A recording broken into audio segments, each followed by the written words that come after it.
Welcome back, family. We have another episode of What's the Grip. We're here with Kris. And this is Terrell. We got another special guest here for you, Adrian Cosonery. And today we're going to talk about his 2026 campaign. We're going to elaborate on more details. You guys stay tuned. We're going to bring him on set now. Welcome here.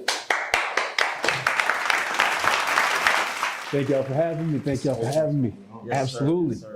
Yes, sir. So, with that being said, like I said, we have Mr. Adrian here, and he's going to go in depth about some of his programs, his background, some of the things he stands for, and what's really going on, and some of the things that he's pushing. We thank you for coming out, and Thank you. Thank y'all for having me, man. Yep, we're here for the people, and we're going to let his voice speak. So, without further ado. All right. Well, let's start from the ground up. So let's just paint this picture. What was life like growing up for you, and what did your mom and your pops teach you about purpose, work, and faith?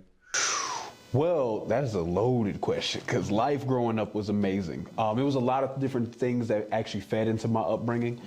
So one thing I tell everybody is like my mother and my father are both entrepreneurs. Okay. So my mom is a counselor, my father is a mechanic, and everything that they do, their whole profession is based around figuring out the problem and becoming the solution to it. So that has played like a huge role in every aspect of my life, whether it be me just having fun or me actually going and moving forward in something. And the second part of your question was? And the second part of the question was, what did your mom and your pops teach you about purpose, work, and faith? Purpose, work, and faith. If you don't have a purpose behind what you're doing, you probably don't need to be putting no work into it, because faith without work is dead anyway. But if you ain't got no faith in what you're doing, you can't push forward anyway. So my mother and my father, they also made sure that me and my sister grew up in the church. So I am a kingdom kid, but we were able to see things in a different light rather than how a lot of people normally see your PKs or anything like that. I'm not gonna say I'm a PK, but my parents definitely brought everything back to God. So looking at all that, it really made me understand my life and doctrine and my life out in the world. If they are not one and the same, then I will have complete turmoil in my life, and I can't allow that to happen. Correct. So with that being said, because you kind of tapped into it, your faith, does that kind of move in with your politics? I know, outside of that, in your personal life, definitely, but is that some of your movement within the politics itself? Oh, absolutely. I'm a firm believer that if you don't believe in what you're doing, or that you have someone that believes in you, then there's nothing for you to do. So like, faith without work is dead. I said it earlier. I will always lead by that, because if I'm just, saying, oh, I believe I can do it. I can believe I can do it. But I'm not doing nothing. Right. like what am I really getting at? Right. So I'll honestly say, like, my church family, my extended church family, because I've got way too many aunties and uncles through the church. I'm gonna be honest with y'all. Right. But you go in there, everybody knows. Oh man, half of the churches. He gotta go in. Man, I got it. As soon as I walk through the door, hey, how you doing? What's going on? Sit down. That's a 30-minute meeting. Oh, absolutely. Oh yeah. Yes, but that's the beautiful thing. That family network that my church has given me, that my whole family has given me. It's what's encouraged me to move forward now. So, absolutely. Great. So was there a specific time or moment that made you say, I gotta do more than just talk, I gotta lead? So when it came to leadership, that actually happened back when I was 18. Not even 18, I mean, go way back. Honestly, that was like 15. So there was an organization that my church was always tied with, and this is of no endorsement or anything like that, but Hope Worldwide, they do a lot of service work in the name of God all across the world, and they have an organization within them called the National Youth Advisory Council. They used to take young people and just train us on everything when it came to servant leadership, everything when it came to what you need to do into a community, but not coming in with your own agenda, actually listening to the concerns and then making your way through that. So that servant leadership academy that they had us do, and then we had to go back into our communities and do what we learned. Actually, it was application. And so that's what started me doing work. But when I started to be the one affected by different things that happened around me, I was like, oh, I know where I can serve. Right. I'm a firm believer that those closest to the problem are oftentimes closest to the solution. Right. So They know. You're right, that's correct. because think about this, like if, let's say you were to be like bruised in your arm, you know where the pain is, you know where the ice has to go, and you know how to get the ice and how urgently you need it. Whereas if I'm on the outside looking in and I see you get punched, I'm like, oh, he'll be all right. Yeah. You see what I'm saying? So like, so I can't, like, as someone who was punched by our election system, I can't sit back and be like, oh no, I'll be all right. I know where the pain is. I know the pain point. I have to be able to go and move and help out and mend this wound that's taken place, because it's not just me that got hit. So that's genuinely how I feel about that. Yeah, I just want to piggyback on that. It kind of like goes back into our last question. Does that come from like your spiritual background, like your spiritual foundation? Oh, absolutely. Like, and it goes from my spiritual foundation to what my parents have instilled in me. So I'm gonna take this time to really brag on my dad a little bit. So my dad, he's a mobile mechanic. He travels 2 cars wherever they're at and fixes them on the spot. But one thing that he does is he'll listen to the car. Like I kid you guys, I kid you not. I feel like he could talk to Transformers if they were like, he will literally listen and he'll hear, and whatever the noises are, they're different noises. It's a language that he's able to understand. He hears the problem and he fixes it. So in the same instance, when we're looking for God in all of what we do, if we don't take the time to just sit and listen, even with, why is the prophet's name escaping me right now? It was in the Old Testament where a fire came, earthquake came, everything. Yes. It was Elijah. And all of these different things came. But he sat still and he listened, trying to see where was God in it? Where was he at? How can I hear God? And it wasn't until he heard him through the whisper. If we don't sit back and listen to where God is calling us to or wherever he wants us to go to, and we're just moving on our own, we will not see the benefits and we won't see the results that we want. You're right. Just before we get ahead, you had mentioned something about your mom and your pops being entrepreneurs. She's a counselor, he's a mechanic. And small quick bit of research. You had started, your businesses around like 5 years old, stuff like that. And you had buzz cups. Yeah. Let's tell us that. Where did that even young business mind? So that came from them, just seeing them do everything. I had literally seen my dad quit his job and he stepped out to go and be an entrepreneur. I saw him do it. My mom, she used to work for Home Depot, the corporate office. So like there was a lot there. She ended up taking the step towards her entrepreneurial journey, and it was all because they wanted to be able to be back at home with me and my sister.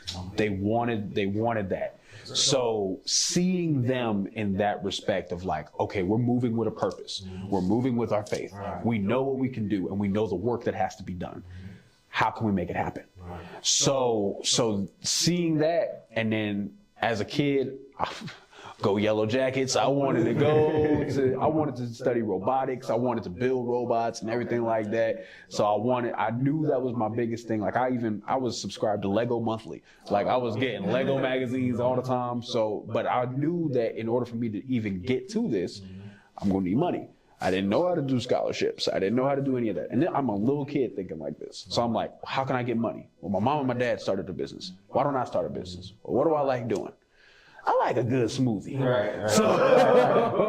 So I started Buzz Cups, and it was called Buzz Cups because of the Yellow Jacket. So I wanted, So you were already on branding. Oh, dude, yeah. The flyer we had, it had little bees that was flying around, and then the whole menu for the prices and everything. If I'm gonna do it, I'm gonna do it. Oh yeah. So you are a Grambling man, which is an HBCU. So tell us what that experience taught you about leadership, community, and how that school pride just translates into how you serve. So Grambling their motto is the place where everybody is somebody.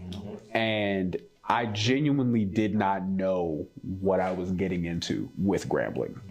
Because my father, he played back in the day, and you guys will hear me talk a lot about my dad today, I'm gonna be honest with you. My mom and my dad, but my father played for them back in the day. He played for Coach Eddie Robinson, the winningest coach in college football history. You feel me? Like, so the G was always ingrained in me. But I was thinking about other schools. Like I said, I was thinking about Georgia Tech. I was thinking about going to other institutions. But when I went and I did my college tour, that changed everything. So I went to Grambling for just a random day, I want to say. And this guy, he saw me and everything like that. He was my student ambassador that was giving a tour. And he is the one person out of all the tours I've done that walked up to me and he said, I saw your name on paper. I don't know how to pronounce it. I don't want to say it wrong. How do you say your name? Because I want to know who I'm talking to. And when he did that, I was like, oh. Yeah, just seeing it. Yeah. I'm like, you care that much about me? Oh, Adrian Cosonery Jr. And he was like, Consonery. And for the rest of the tour he gave, Consonery this, Mr. Consonery that. And then he started getting comfortable. AJ this, AJ that. And I was like, oh. And then at the end of the tour, he told me the motto of the school. And that's when I was like, well, if you would be willing to take the time to get to know me as a person, who's to say that the rest of the university wouldn't? So I took that gamble. And that was the best decision that I made as far as an institution is concerned. Like, I love Grambling State University. They pour into everybody there. And the people that I have, the relationships that I've been able to make just because of the G, oh, man, there's nothing like it. Nothing like it. Beautiful. Yeah, man. Try to dance around, the question right quick. If there's any, finding your own truth, how has the culture influenced the way that you connect to people, the youth, anybody that you're trying to reach out to? What is that looking like? And is that something that, you're still pursuing now? Can you kind of dive in on that? So, well, there's two different ways that I can look at that, because there's definitely the campaigning route, but there's also just the humanity route. And the humanity route is honestly a lot harder than the campaign route, because people know why I'm talking to them randomly. They like, when I tell them, oh yeah, I'm running for Georgia Secretary of State, they're like, oh, okay, and then they'll listen. But on just the humanity route, especially with the realm of where we're living right now, where everything's on the phone and everything is like this quick instant gratification, people don't always like to be social, they don't always like to talk too much, they feel as if they open up and be vulnerable as a sign of weakness. It is more difficult to get the humanity of someone to show when they're not trying to put on a facade for me. Yeah. And that is difficult. Only because I'm a people person. Like I love talking to people. I'm a firm believer that I don't meet strangers. I just meet somebody I haven't met yet. And yeah, but like, it is difficult with just navigating that realm. And so I really want to answer directly to your question. Like, if you could tell me that last part one more time. So basically, how has the culture influenced you in the way that you connect to people? And, how has that helped you find your voice? But basically, how has it helped you connect to them? So the biggest realm with, especially on that humanity side, is because of Black culture. I'm not going to lie to you. Like, it is through and through the most people who don't see Black men as who we truly are think that we're a monolith, think that we're just this one fell swoop of, oh, if you talk about this, you talk about this, and you got them. No. Black men are a whole spectrum of emotions, feelings, and understandings and different principles of what we tie ourselves to. And so because of that, the culture allows for us to see so much. I'm not Black because I'm one-dimensional. I'm Black because there's so much about me that the only color that makes sense is for it to be Black. So I have so much on the palette that God has given me that allows for me to be representative in so many different ways. So I'm able to tie to certain people. I'm able to tie to people in different manners. Like I'm able to look, and sometimes I can just look across the room and I do one little look and boom, I'm connected with somebody because they know, oh, I know where the head tilt be. There's certain degrees. Like if I turn my head like this, you like, okay, what you trying to say? But if I do this, oh, he's surprised. So there's some like nonverbal cues that allow for the culture to still be felt whenever I'm talking with different people or ever I'm able to go and, have these different discussions. But even with Black culture itself, it allows for me to connect to people that are not of the culture because they see it and they're like, oh, what is that? And it's not me going and explaining everything verbatim of what this is and what this isn't, but it does allow for them to say like, hey, you don't have to be showcasing my culture to be connected to it. You don't have to speak in AAVE to be connected to me EE. Like we can just have right. Like sometimes I can sit in the stands and I'm just as locked in as somebody else, but I don't have to participate in the game. I don't need to be. So there's a lot that comes in when it comes to culture because everybody, like being of the culture is one thing, but being able to be a representative of your culture while not selling it out, that's a huge thing. And I kind of want to double down on that a little bit. Like, so how do you deal with the pressures of not just being a politician, but a Black man in politics? Like, how do you deal with that and how do you navigate that on a daily? And being young. Well, I put it this way.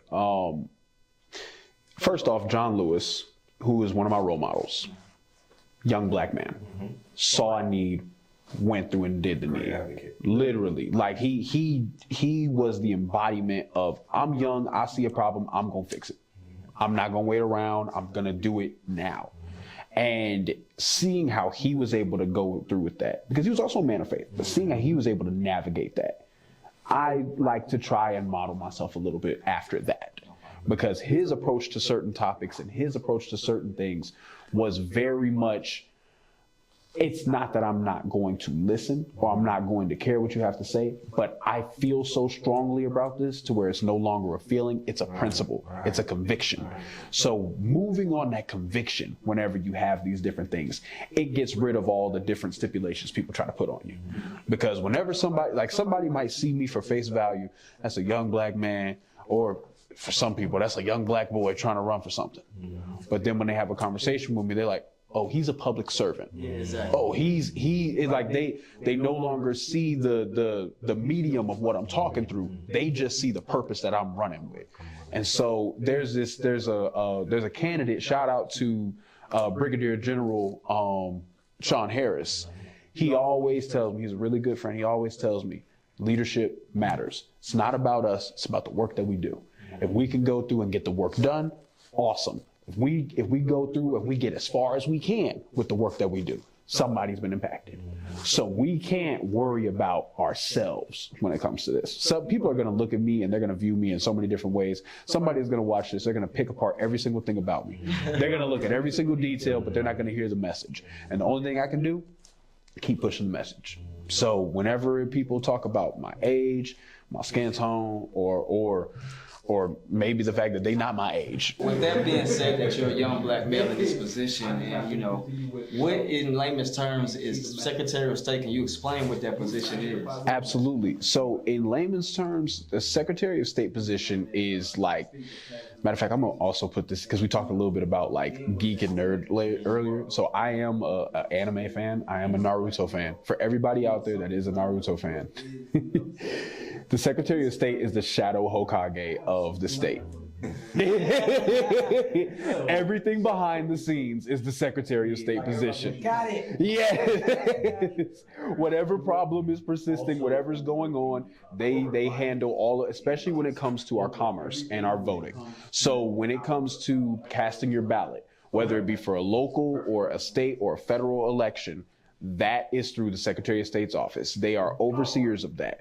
When it comes to your corporate filings, so anybody that wants to start their own business, if you are working for a business or a huge corporation, they have to get their state filing, state certification through the Secretary of State office.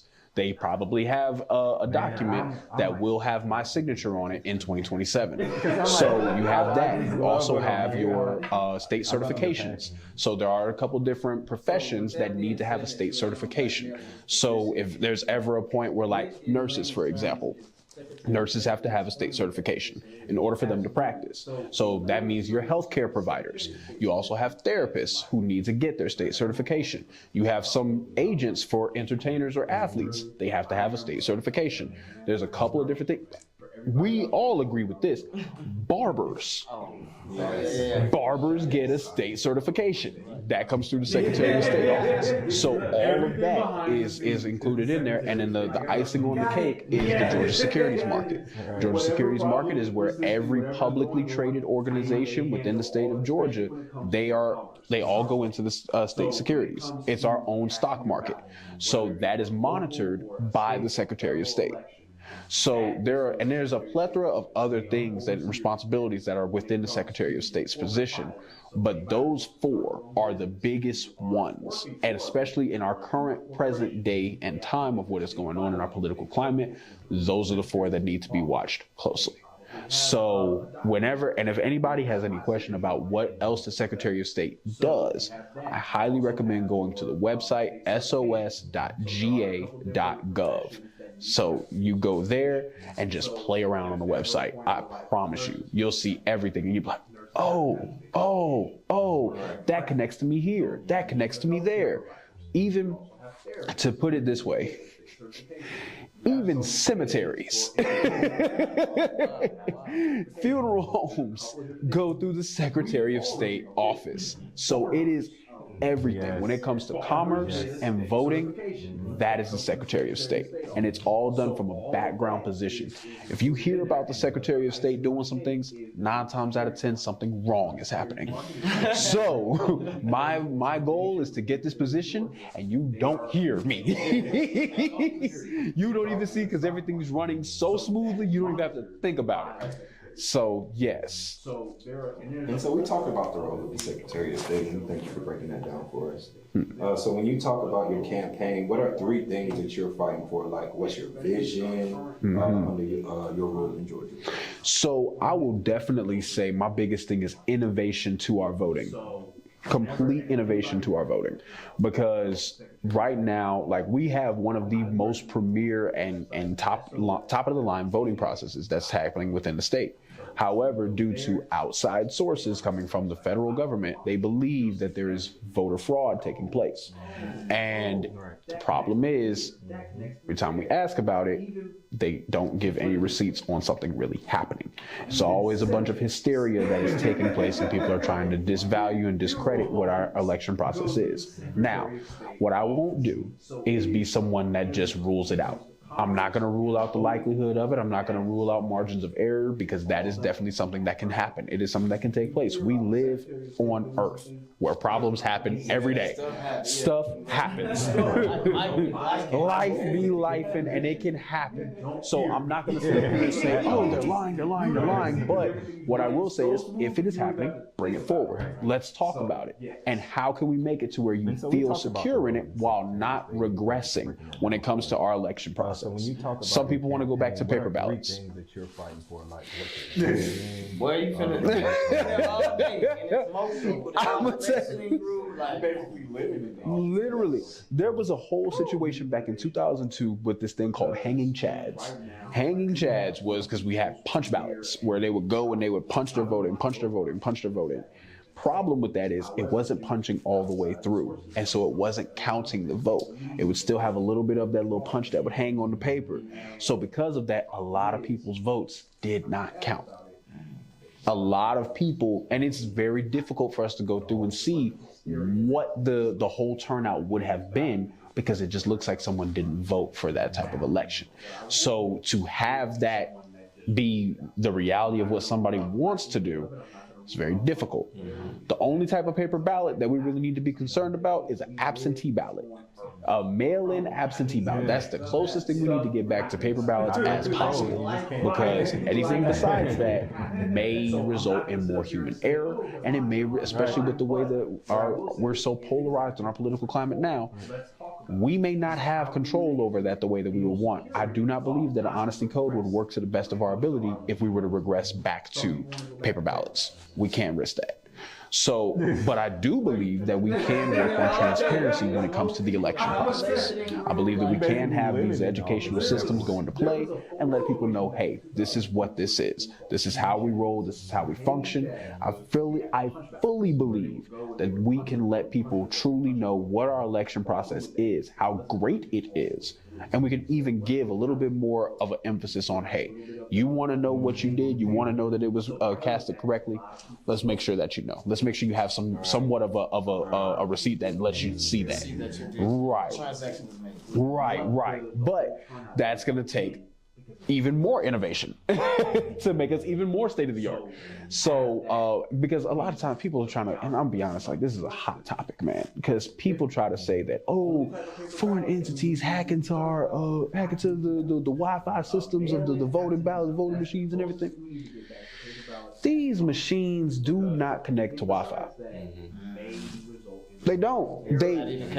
They are built solely for voting, for capturing the ballot, making sure that your vote is cast, and everything of that nature. They have a hardware and then a software. The software is not based on a foreign hardware that anyone can come into. The hardware and the software agree with one another because they were made for one sole purpose. However, if we need to go through explaining that, we can go through and explain that. And if people have a problem with the explaining of it, then they don't want to know what's going on. So I'm a firm believer, I'll explain everything to the death of me. And if I gotta talk all day, so be it, but somebody gonna listen. But that's definitely one of the things. And I could definitely go into more, but that is definitely one of the things that I genuinely want to do, is transparency when it comes to our election process, but also innovating our election process even further.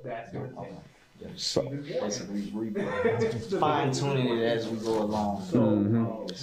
Like, even to put it into Black Panther terms from the movie, just because something is great does not mean it can't be improved. Correct. So yeah, that's my biggest thing.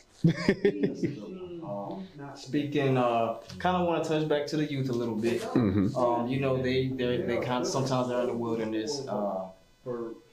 You know, they have an idea, the government doesn't help in these certain areas and they feel left out. And what did you say to that, and, you know, to the people out here with those stereotypes and not understanding the system, and, you know, Like think, politics ain't for me.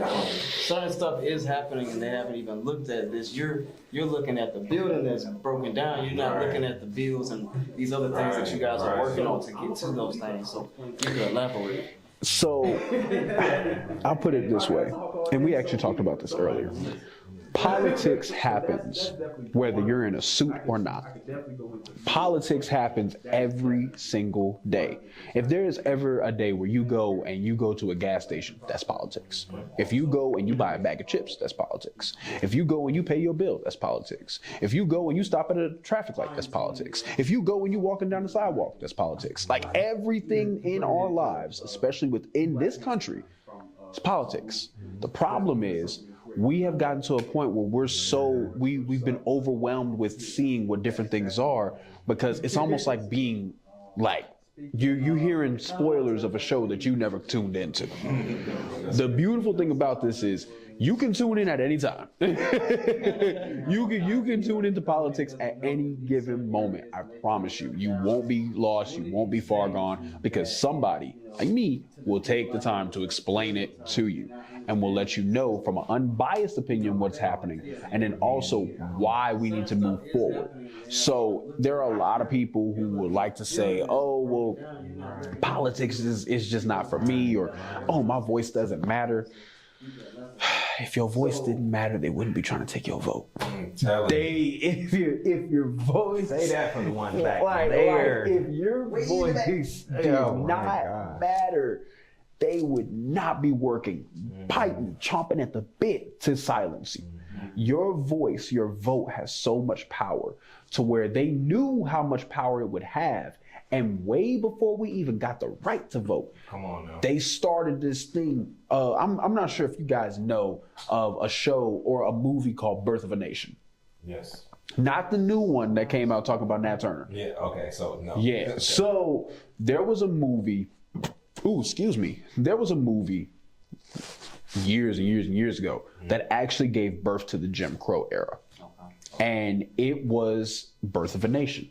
Birth of a Nation was talking about this group of crusaders who went through after, the whole premise of the movie was to basically say, if black men start to get into Congress, they will take your wives and they will go and they will completely and utterly destroy your entire way of life. And so it showcased them, like there's a whole bunch of blackface in the movie. It showcased them double voting and everything like that, which is where all these Jim Crow laws started to come from. Right. But the thing that made it to where it was so prominent was the fact that Woodrow Wilson, who was president at the time, played it at the White House and called it history.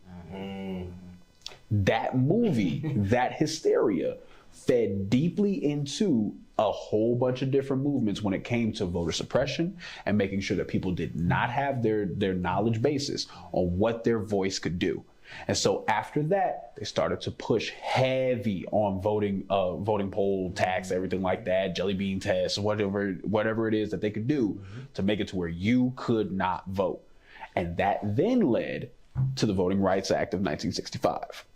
That the whole civil rights era was all based because people could not deal with the false reality that was presented off of a movie.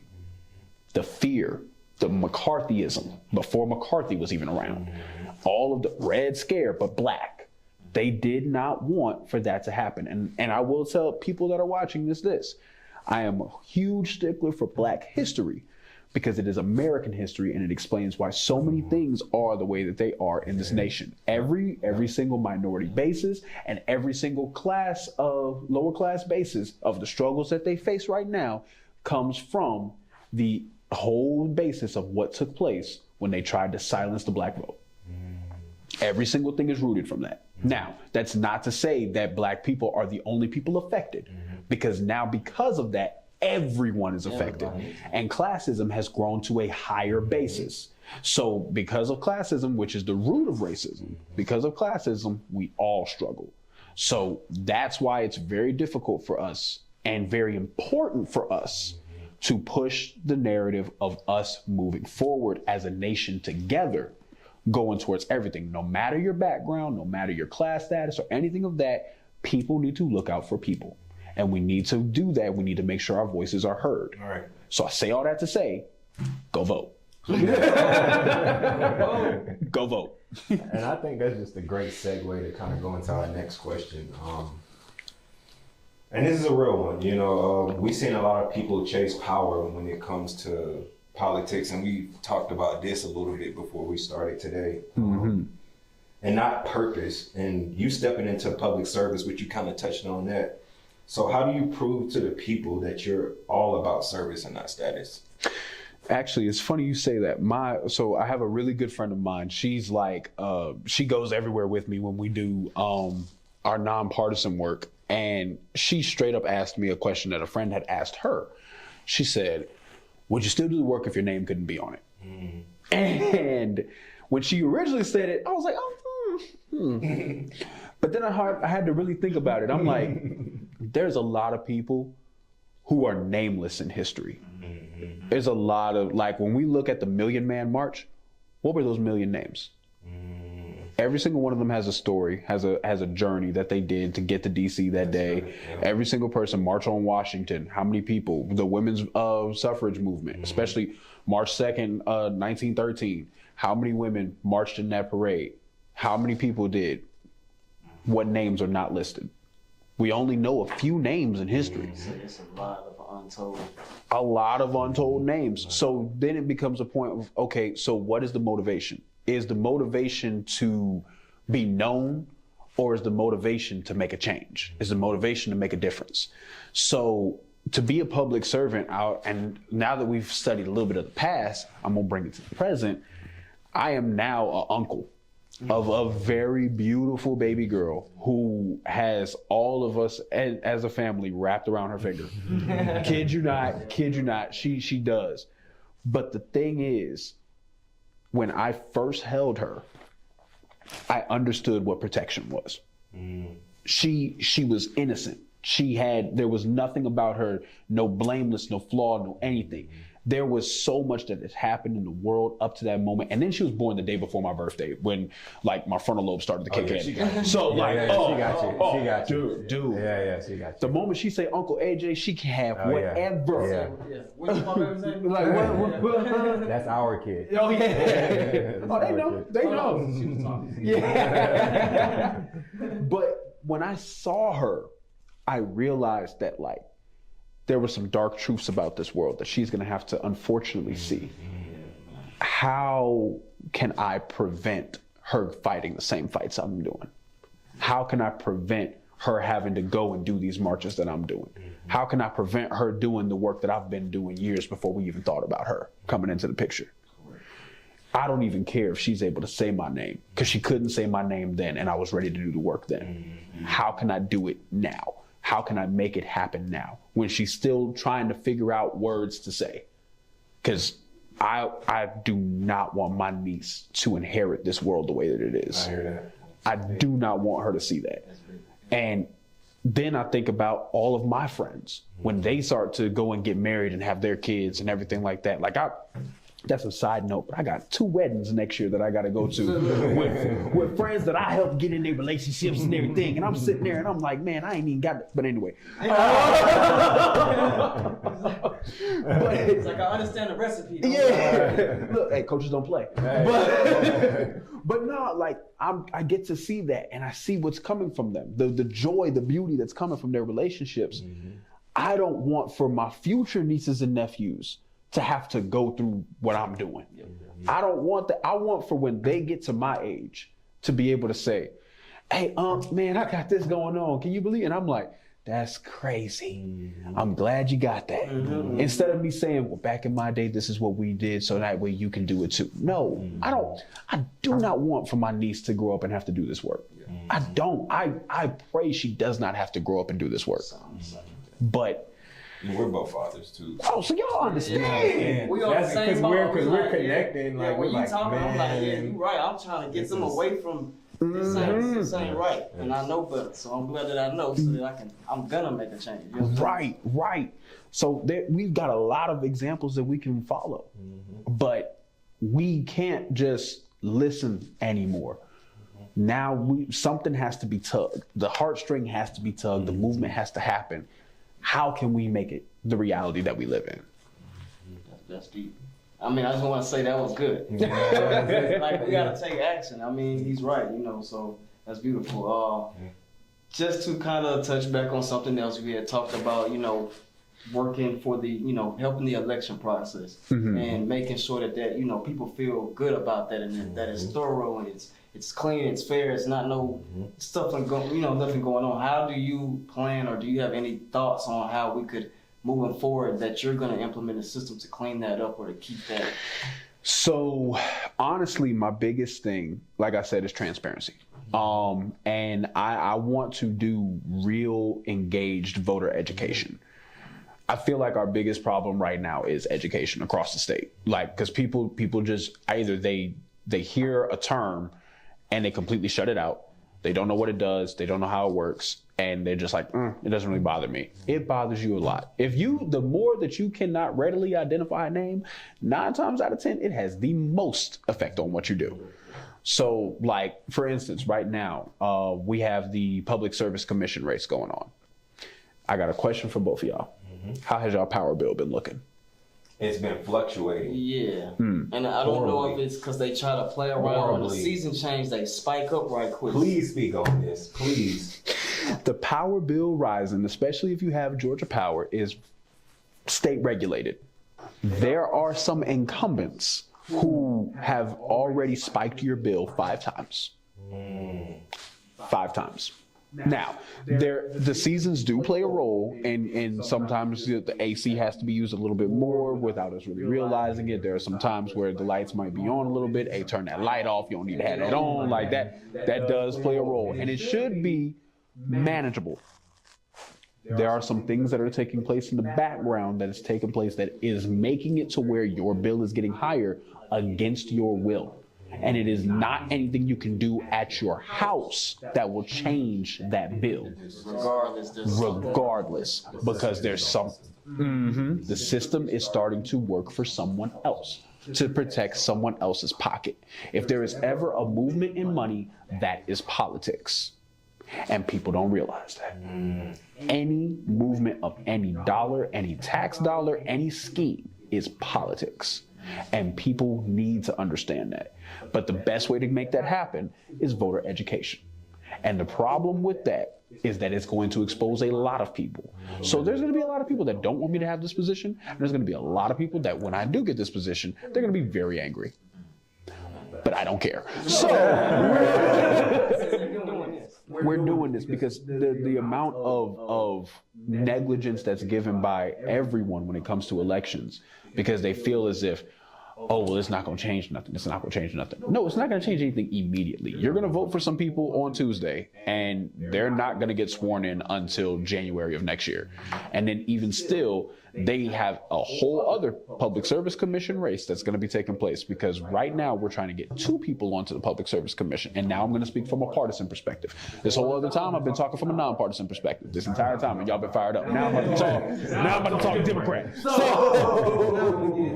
So there are 2 people that we are trying to get onto the Public Service Commission who are to replace 2 other folks that are on there. So the 2 people that we want to vote for, that I'm telling you guys will be great candidates to represent you, is Peter Hubbard and Dr. Alicia Johnson. They have your best interests in mind. Now, the Public Service Commission is a 5-person board. So getting them 2 on there will now make it 2 to 3 when it comes to a vote. There is going to be a 3rd person that will be running next year, and we want to get her onto the ballot as well. Public Service Commission is a statewide election. It is a statewide race. Doesn't matter you see District 2, District 3, it's statewide. It's at large, a seat at large. So that means that everybody votes on it in the entire area of whatever that district is, or whatever that race is. So you want to make sure you vote for people who have you in mind and don't have billionaires in mind. Okay, yeah, right. So that's that. All right, so for our business-minded listeners, what's your vision for like helping small businesses, especially like Black-owned businesses, thrive here in Georgia? I love this question. So my biggest thing, as I've said before, and I'll say it again, and I'll say it probably a million times, especially on this campaign trail, my parents are entrepreneurs. So everything about an entrepreneurial venture existed in my household. In fact, it's the very reason why I'm able to stand before you guys today, or sit before you guys today, is because of the sacrifices entrepreneurs make. So when it comes to supporting that household, I don't like to just think about it in one dimensional way of, oh, I'm only going to help Black businesses. I'm only going to help, minority business. No. We're helping every small business owner, but I do feel as if there needs to be highlighted times. The same way we highlight history, we need to highlight the money during that month as well. So I'll be honest with you, I love Black History Month. And I also struggle with it because it's the shortest month of the year. But if it's going to be the shortest month, we're going to make it the most impactful. So you have that month. You have Hispanic Heritage Month. You have a plethora of different months. You have Women's History Month. So we can go and have it to where all of these different, for minority businesses, we can go and highlight them as a Secretary of State position. And we can go and have events that allow for more networking, that allow for more grant portals to be opened up to showcase, hey, this is here, this is available for you here. It's not saying it's necessarily from my office, but it's building the bridge of connection so that way their commerce can still work, because we need to produce productivity. We have to be able to make sure that us as a state, we are moving in that light. If I am in any type of instance making it to where businesses are not thriving, simply because my office is failing, then that's on me. That cannot exist. So how can I go and make it to where businesses are always thriving? They have the access to the resources that they need. If they need help with hiring, this is how you do it. If they need a class on how to run their business and they know that it's something that they need to have happen, why not make that happen? Because I'll be honest with you guys, there are a lot of entrepreneurs within the state of Georgia. Georgia is an entrepreneurial hub. Everybody knows you can come through here and you can make something happen.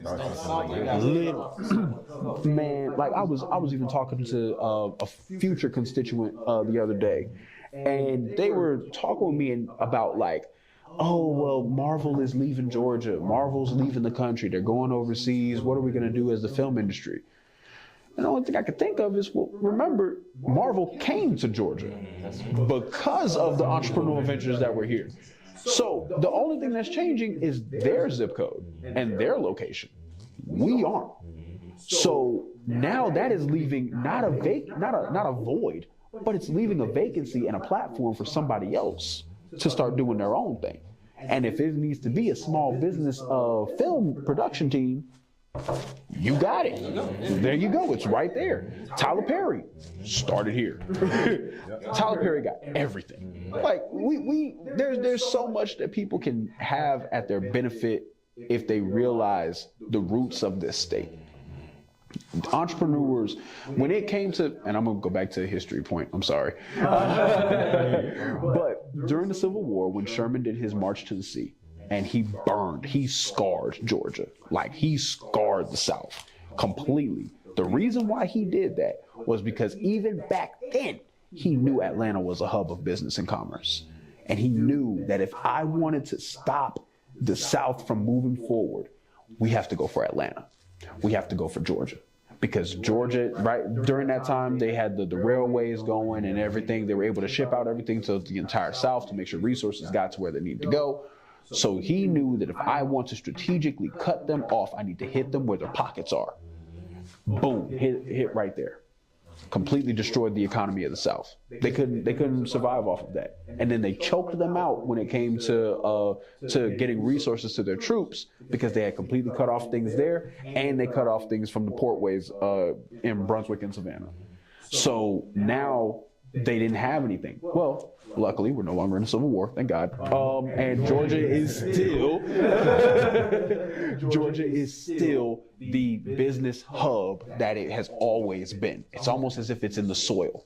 So we just need to go and invest in that. We have to invest in our small businesses, because small businesses become big businesses, and businesses bring big bucks, and big bucks bring big checks for people here to continue doing their business.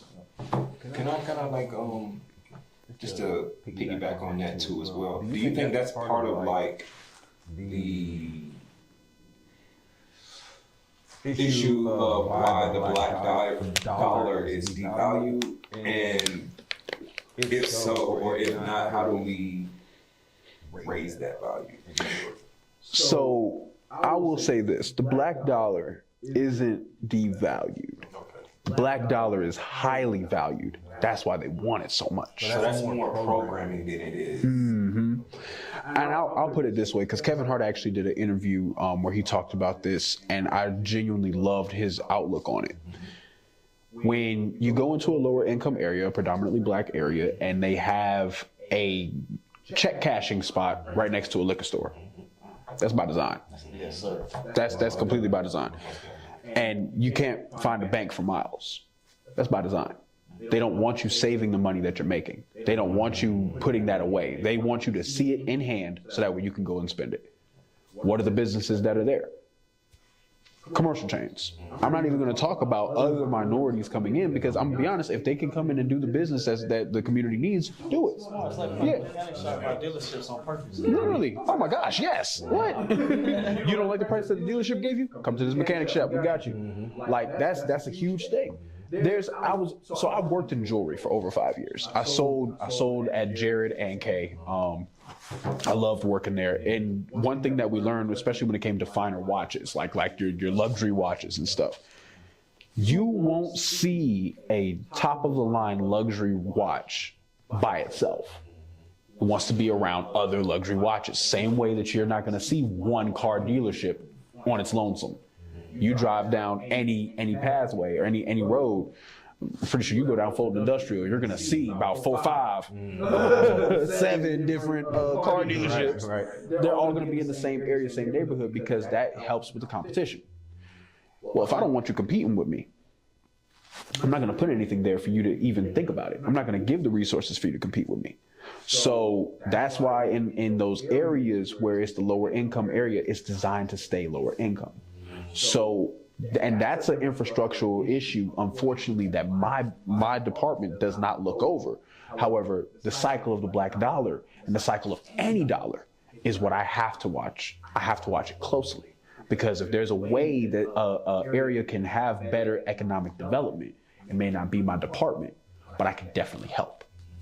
So yeah, so that if that does give some light to that answer. Yes, and I appreciate you for informing us on that for sure. So with that being said, because you brought up some key points, every candidate, has its strengths, and I would just like for you to kind of point out what your strengths are, and how does that work with you, even with your, daily life or with politics. What are your strengths that help you move forward with your business, everything? I'll be honest with you, my strength, and it's a strength that I honestly hope that every candidate is able to latch on to, is joy. Okay, come on. That's my biggest strength, is joy. No matter what happens throughout the day, because there be days I'm tired. But there are also long days. There are days where I may miss a meal here or there, which I'm fortunate to say, hey, I can miss a meal. But like there are days where I can be low. There are days where I might be doing something on a campaign trail by myself, and then there are days where I'll be with my family. But what I have to always remain in is the joy. Not happiness, joy. Joy is a different elevation of a mindset. It's a permanent fixation. It's almost like, you can be mad and still be joyful. You can be sad and be joyful. But it's because of it being a principle. And I will always say this, like, joy and love to me are not emotions. They're principle convictions. So if I exist within this principle and conviction, then I know that whatever emotion I have has to obey that conviction. It can't go around and do willy-nilly. Right. Yeah. So like, and I may preach a little bit with this aside, but like that even goes into my view on the Holy Spirit. Like, and I was going to ask you, where does that joy come from? Oh yeah, wholeheartedly back to wholeheartedly it comes from God. So my view on the Holy Spirit is, well, first, spirits versus the soul. Like, they're separate. There are two different entities. The soul is this bottle of water, right? The body, and then you have the water on the inside. That's the soul. Now, if I go and move it, the soul is disturbed. That's a spirit. Spirits are influencers. So if I'm able to control what medium dictates this vessel at all given points, if I'm able to say, no, the Holy Spirit is the only spirit that is allowed to be within here, every other spirit that may try to come and influence has to obey it. It has to listen to it. It may shake a little bit on the inside, but I'm not moving. That's the weapon. And from the Holy Spirit, which fruits of the Spirit, comes joy. So that one has taken root within me, especially during this time when a lot of things are meek and bleak and just like, you got to be joyful. You have to find the joy in it. You got to be able to laugh at yourself sometimes. You got to be able to say, oh, that was pretty stupid of me. Like, you have to be able to sit there and find the joy in it. So. That's deep. Definitely. And that kind of leads into the next question. Politics can kind of get like messy at times, not all the time, but sometimes. Sometimes it can be full of egos and agendas. And how do you stay grounded and authentic when that noise gets super loud? So I'll be honest. My family does play a huge role in this, because they're the first ones to hear me vent. They're the first ones to hear me complain, and they always remind me of my roots. They always remind me of, okay, what brought you here? What is your why? Remember your why. Never deviate from it, because your why has to be bigger than yourself. If I keep it just to me, I will never be able to do this campaign. I have to keep my why rooted outside. And then with the messiness that comes with it, when you know, there may be smears, there may be people trying to, you know, douse my name or anything like that, or try to demean or diminish the qualifications that I have for the position. They'll do everything. But if my why is bigger than me, then that's biblical. Because, for example, Gideon was not qualified to go and take out the Midianites. Gideon was as second guessing as could be, but God qualified him. So like, you're not qualified to be called. God calls you, and then you're qualified. So I don't get to sit here and be like, oh well, you know, this person said this about me, and this person said that about me. Okay, I got bullied growing up. And everybody that's bullying me, I hope they vote for me. Come on, man. Like, you couldn't say my name then, now you're gonna see it on your ballot. Like, I can't sit here and allow for outside noise to diminish the whisper of God's voice. I can't. That's not something I can live with. So. That's deep. That's good. Yeah, you fear God more than that. Oh yeah, man, and the fear of God is joy, because they call it good news. They don't talk about, oh, the wrath of God. That was Old Testament. Now it was something, but we talk about the good news, and the good news is God has all of us. He has us, regardless of what happens with this election, regardless of what happens with any position, regardless of what happens in the world where evil may triumph from time to time. God got us. I'm fortunate, like I said earlier, I'm fortunate to say that I can miss a meal, because I know I can get one later. There are some people that aren't as beneficial as that. They don't have that benefit. As a matter of fact, let me close this. Let me talk about that for a second, because I'm actually mad about that. There are people who would rather say, I don't want to help you because I might have to help everybody. And I'm talking about our governor. There are people who would rather say, if I help you now, I'll have to help them, and I'll have to help them, and I'll have to help them, as if they weren't a public servant to the people. That infuriates me. Forgetting your whole. You're forgetting whose taxpayer dollars you use on vacation. You're forgetting that completely. Like, every day you're not in office, and you're not in that room under that gold dome, your lights, your food on your table was paid for by the tax dollars of Georgians. And when they come back wanting help and assistance in what they do, you respond like that? And to go back to something really quickly, this is another thing with voting. Voters are not voters. They're not. You're a hiring manager. You literally are hiring somebody to do the best job well. And then when the elections aren't going on, you're a general manager. You hold them to the standard of what it is that you hired them for.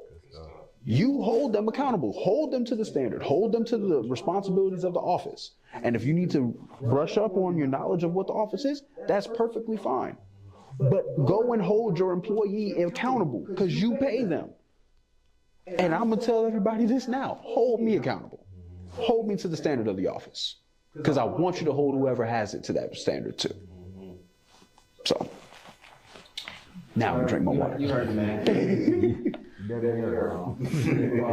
there was a time that you could kind of give me a story when you probably had to make an unpopular decision, something that you know you had to make a decision that everybody would not probably agree on, but you know the end result or why you should do it, is there a time you can bring to the table?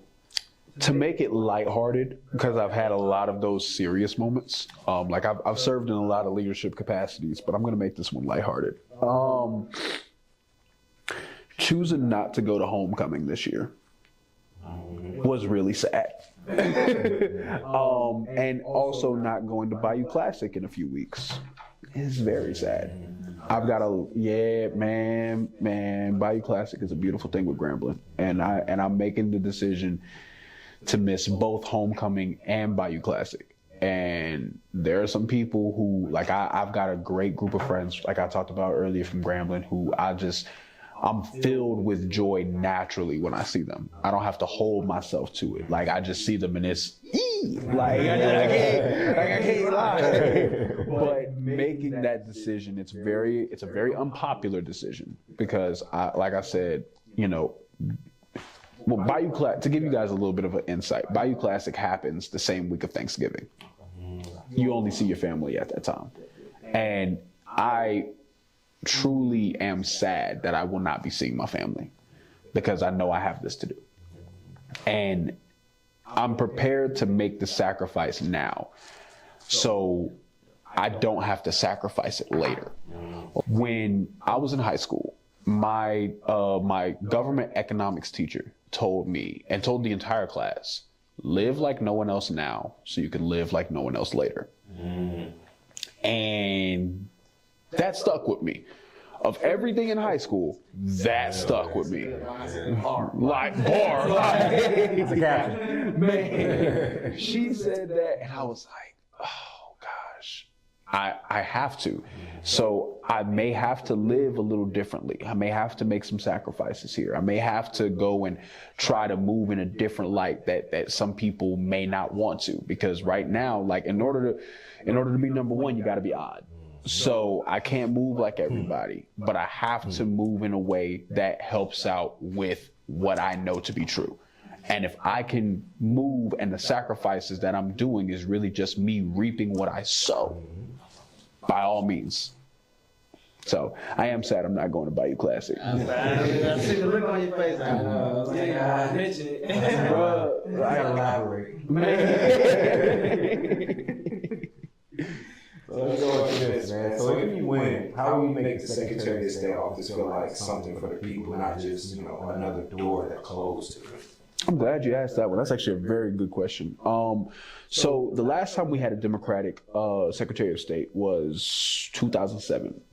And it was under Georgia Secretary of State Kathy Cox. Great woman who did a lot for the position. And one thing that she did with the office was made it customer service. Everything about it was customer service. Every single aspect of how that office was ran was customer service. Why? Because it's commerce and it's a public servant position. So when a business calls for help, that's your customer. You need to help them. You need to give them that benefit of the doubt. You need to help them with whatever it is so that way they can move forward. Because if they don't get good customer service, they may not be able to give somebody else good customer service. And then if they can't give good customer service, then they're not making sales. And if they're not making sales, that's a sales tax dollar that the state's not getting. So now you got to protect your investment. Now you have to protect your assets. You have to go, if I can pour in this aspect now, it will pay off later. So that means that we need to have a more accessible Secretary of State office. We need to have it to where if you call up, you're not waiting on the phone for hours. If you call up there, you're able to get exactly what you need. You're not on the phone with some robot. Like, no, we need real human interaction when it comes to that. So, absolutely. And that also means that we need to expand the access of the office. So that means we need to create jobs for the office. We need to create more. We need to really vamp that up. We need to get more things going. If that means that I got to take a pay cut, by all means, shoot, I'll do it so that we can get more people to work for the office. Because that has to happen. If the office itself is not thriving, then the state does not thrive to its full efficiency. It's almost like driving with a blown spark plug. You got a V7, not a V8 now, and it's not even going as fast as it could. Like, you ain't going over 60. You got 150 on the dash, and you only doing 60. Like, no, we can't allow that to happen. So if we can make it to where the office fires on all cylinders, then we need to make it happen. That means that it has to be accessible. It has to happen. There has to be more that we can push in when it comes to having an accessible office. Because that alone will let Georgians know they are valued. Your business is valued. Your time is valued.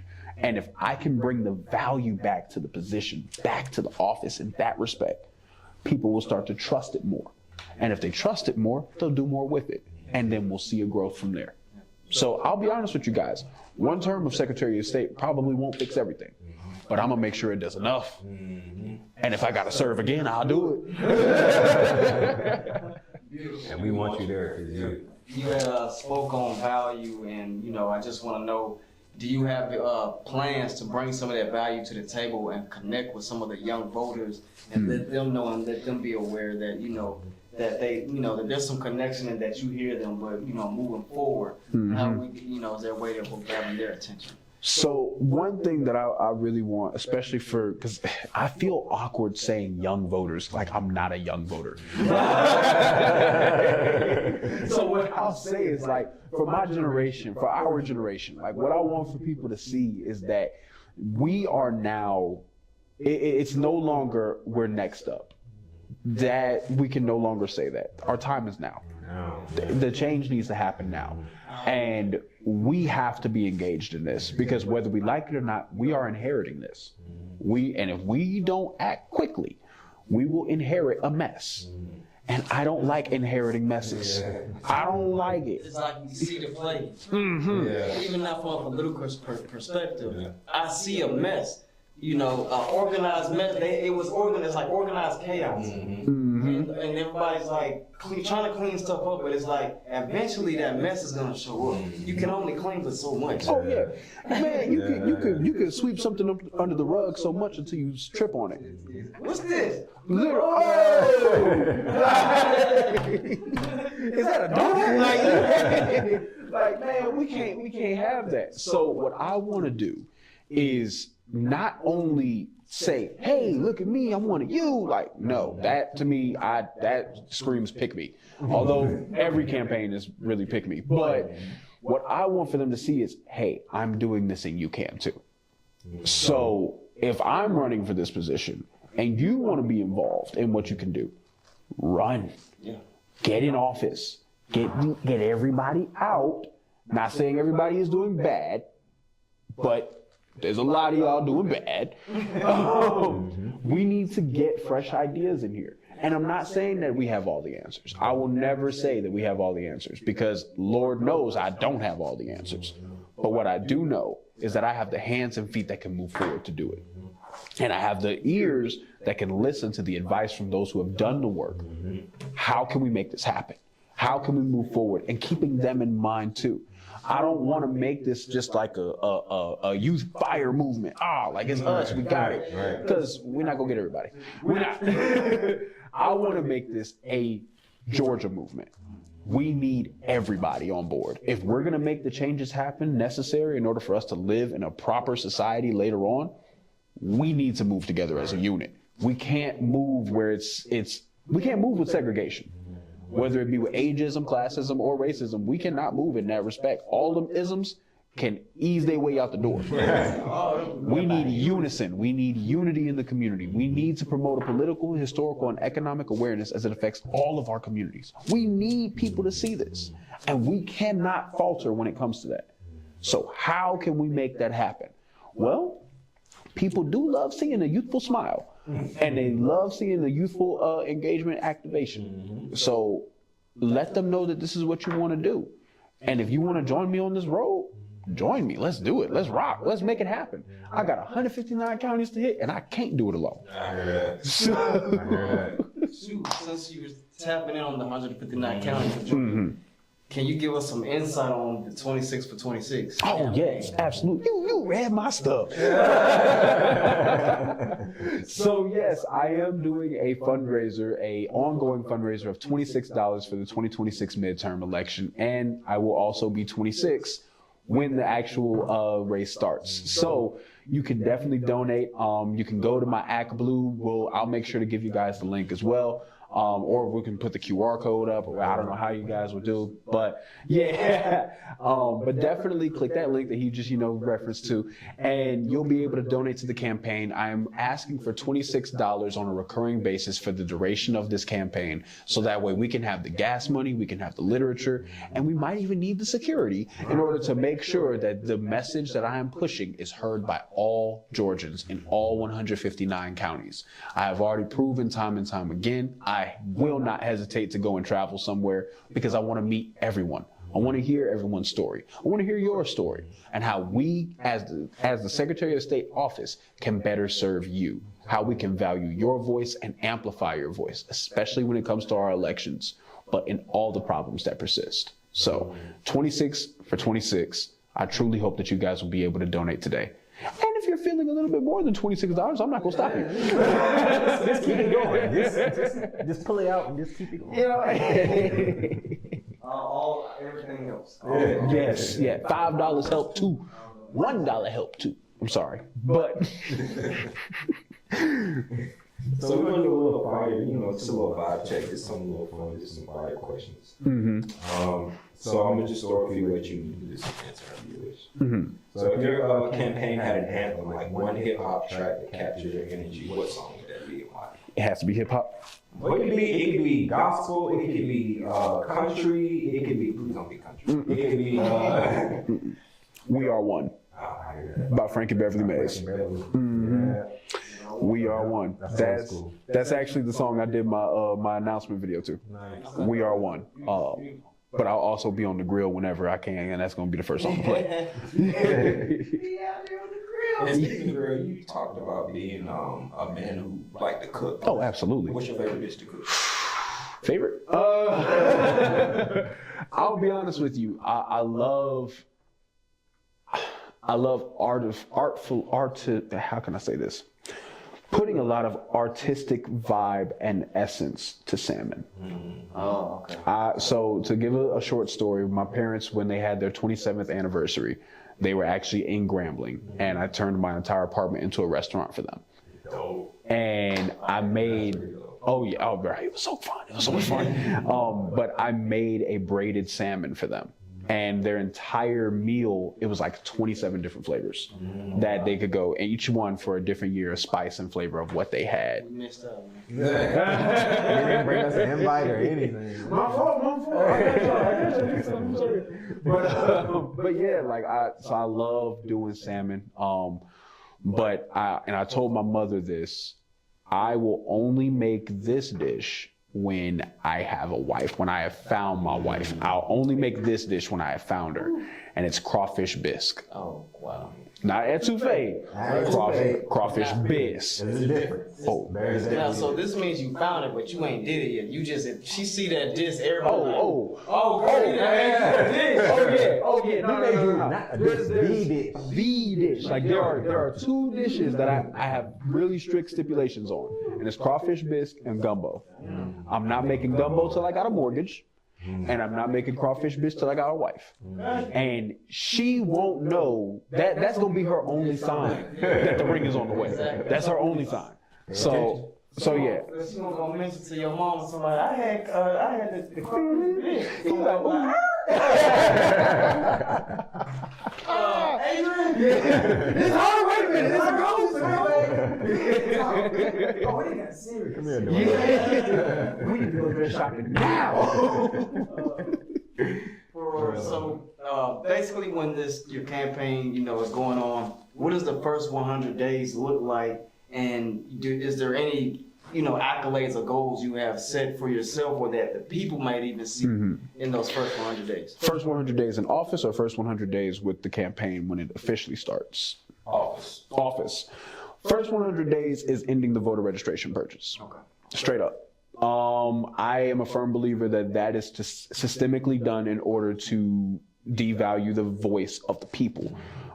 Especially with SB 202 being in place. SB 202 was the bill that they made that made it a felony to pass water out in voting lines. Now, of course, that portion of it has been ruled unconstitutional.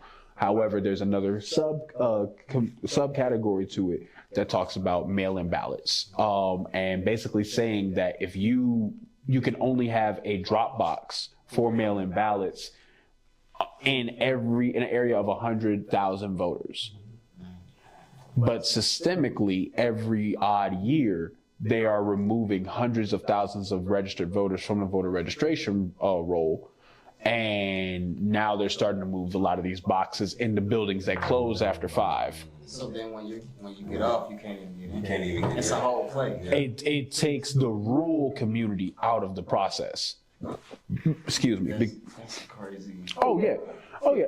It's so ingrained. Yeah. There's a lot of different stipulations that happen when it comes to these different legislations that are passed that we don't even think about. That just kind of goes under our nose. But they want you to focus on one main thing. Oh, we focus on that. That's wrong. The whole thing wrong. You need to drain the swamp. So now, of course, my position does not write legislation. It doesn't do that. And I want people to know not every person is able to create a law. That's another thing. Like, you have the executive, you have the judicial, and you have the legislative branch. Legislative positions write laws. Just think LL. That's no Cool J, but that's what that does. But that would definitely be the first thing is ending that. Now, of course, we do have to have accurate, voter rolls. And so there is a way for us to do that. There is a process that lets people know, like, hey, you've moved out of the state, this is this is that. However, once the information is provided to the Secretary of State office, that's where the purges come in. And that part can stop. But us keeping an accurate roll can definitely be done. So my first 100 days would be diving headfirst into that, because that has to stop. Yeah. We can't keep, disenfranchising voters. That can't keep happening. So, going to the next question, just want to talk about your nonprofit and get into that real quick before we close. The Lifeline Initiative Incorporated. The name itself, it just sounds like hope and second chances. So tell us about just the heartbeat behind that, what inspired the start of it, what kind of work are you doing on the ground, and for the listeners who feel the same pull to give back, how can they get involved and donate to that? Absolutely. So Lifeline Initiative Incorporated it's an organization founded on community development, vocational rehabilitation, and amplifying the voice of the people. Basically everything that the Secretary of State is supposed to do. So the name of it is actually my line name with the organization I pledged to at Grambling, called United African American Men Incorporated, or UAAM for short. I was Six Club, which was also ironic because I got your six, I got your back, but they gave me that name because they felt as if I would give the shirt off of my back for my brothers, which is true. Now, would they all be able to fit it? Probably not, because I was a lot bigger then. So, it'll probably be a little bit of a blanket, but but they knew that was the thing. And so they knew, like, hey, you call on a Lifeline, you probably gonna call on AJ. I hated my name because everybody else had really cool names, and I got Lifeline, and it just sounds so serious. However, I had to realize you only call on a Lifeline if you're in dire straits. And it's not just a medical term, it's a military term. It's something that everybody needs. And so with that, and then the second part, initiative, that also has a story tied to my father. So there was a day where my father was like, I'm mad at you. You done did something wrong. Like, I want to punish you, but I'm going to change how I punish you. I want you to write out 200 times. I will take the initiative to do the right thing the first time. Ooh, you got to write something more than 50 times? My hand was cramping up by 36. I was like, man, I was about to become ambidextrous that day.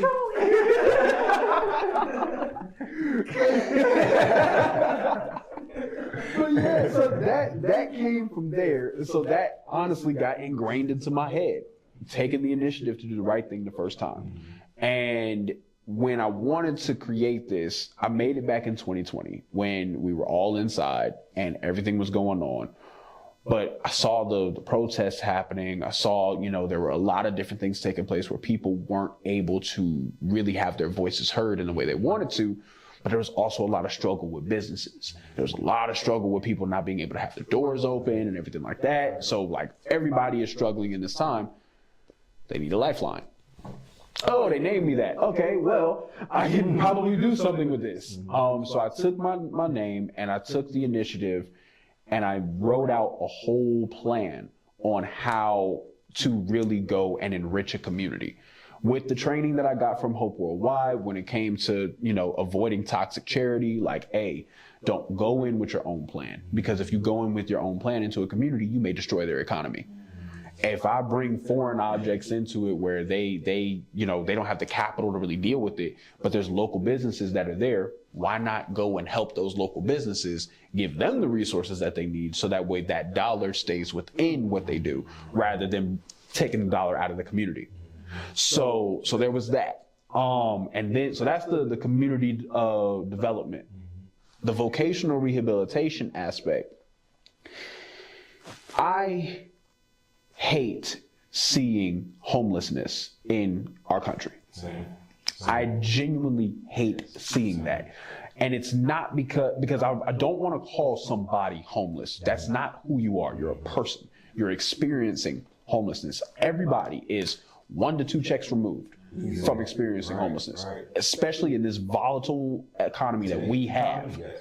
So how can we go and completely disintegrate what homelessness is? You need to give them a home. You need to give them the chance. So there are people who are experiencing homelessness who might be returning citizens back to society who unfortunately made a wrong decision and had to go to jail, or they had to go to prison. There are people experiencing homelessness who actually went overseas to go and defend our freedom, and they're veterans, but now they're experiencing homelessness because something may have happened with the VA, something may have happened where they couldn't get something right, maybe they have some type of mental disorder that prevents them from being able to get in. How can we go and help them? So what does that look like? So that's the vocational rehabilitation aspect.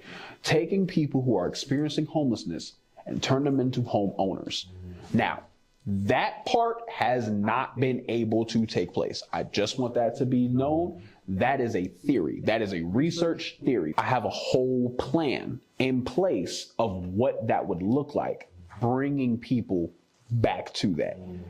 Problem is, that's going to take a lot of capital to do it because you got to get people involved with, you have to get job training. You have to get counselors on board. You also have to get people that are willing to go the whole extra mile of resume building, giving them the soft skills training. How can they go in and use different applicable skills? How can they make their resume look like what they've done so that way they can be transferable into all different aspects of professionalism? They need that type of help. And then, of course, sometimes they may not have the work experience because they've only done one thing. And especially when it comes to having a track record, there are a lot of institutions that don't like having people on their payroll that are felons. And I'm gonna be honest with you, that's crazy to me now because we got a president that's a felon. So you can't give that excuse anymore. I'm a firm believer that people who have gone through the system of prison know everything about law and they know everything about business because they have been subjected to it. Working on pennies on the dollar when they were in prison, or having to understand the entire legal system because it worked against them. It's a know thy enemy thing. So why are we disenfranchising them? Why are we not giving them a chance to truly be reformed and rehabilitated to get back into society, working in a proper manner so they can prevent other people from being that? And that's a topic that if I get into it, we will be here another 2 hours. Right. But then there's the final aspect of it, amplifying the voice of the people. And that pretty much speaks for itself. I'm a firm believer that vote means voice of the economy. And if people are not able to get their voice heard, especially at the ballot, that is a problem. So that portion of the actual nonprofit started because my voice was almost silenced. When back in 2020, I was voting in absentee at Grambling State, sent in my ballot, and they said I had 3 days to come back to the state to prove I was who I said I was, or else they were throwing out my vote. They did this for the primary and the general election. That didn't sound right to me. That didn't sound like it was supposed to happen. So what did I do? I started working in voter advocacy, voter registration, education, protection, all throughout the country. I started working with a plethora of different nonpartisan organizations, going everywhere, helping out every community that I could. That work is what is the most prominent and ongoing work that Lifeline does, because that's what I'm able to do hands-on all day, every day. I can do it. You don't have to. Oh man, there's no middleman here. There are some aspects where I can definitely speak on a topic, and then there are aspects where I'm like, No, I'm gonna talk about it while I'm actually doing it. Like you'll know everything what I'm doing while my hands are in the ground doing the work. So when it comes to that, because I feel so strongly about it, and that goes back to what I said earlier, those who are affected or closest to the problem are the closest to the solution. So those three pillars are what Lifeline is founded on, lives on, and will continue to push forward with. And when I get this position of Secretary of State, I do hope to give my position in Lifeline to someone else so they can continue that work forward while working in tandem with them on amplifying the voice of the people. Straight up. So that's what that is. That's his nonprofit 501(c)(3). That's Lifeline. Yes. We'll be coming to a close. We just want to ask you if you have any statements you'd like to wrap up with as we, end our episode. Well, I guess real quick, and this is actually a question for you guys before I give it, when will this air? So technically, we like to air within as soon as possible. Okay. So we don't know what your, stipulations are or what you got going, but I'll just keep the statement general then, because I want to tell, like, every election is important. Every election is important, whether it be your local election, like the municipal elections, a special election, or if it's a statewide election like mine, or a federal election. The problems that persist in your neighborhood won't immediately be solved if you only vote for a president. The problems that you see with your own with your community will not only be solved if you only vote in a statewide election. Your problems in your community won't only be solved if you only vote in your local election. If you want to see the change that you want your voice to be heard all over throughout everything, participate in the democratic process of choosing leaders on your local, your state, and your federal elections. Because every single race is important because all of them directly affect you. So that is your job. That is the social contract that you sign as an American citizen. Participate in the voting process. Because if we don't, we can't complain full-fledged the way that we really could. But I promise you, if you want to talk about the problems, vote. That way, when things don't go the way that you want, or if they do, you have a strong foundation to stand on. I voted. And even though my candidate may not have won because I participated in this process, clearly I care. And that gives you a power that you cannot beat. Go to the city council meetings. Go to the PTSA meetings. Go where they are talking about your tax dollar without you. And participate so that way they know you are watching. And if you are watching, they got to be on their P's and Q's. Correct. You heard the man. So thank you guys again. We're now on another episode of Grace and Grit. This is Kris. And this is your boy T-Real. We just did another episode with Adrian Cosonery. You guys stay tuned. Consonery. Hey, it's been a running. Shout out Adrian Cosonery. You're here with Grace and Grit. Thank you for coming out. Thank you. Thank y'all for having me, man. Y'all Bless. stay tuned. Like I said, it's Kris. T-Real.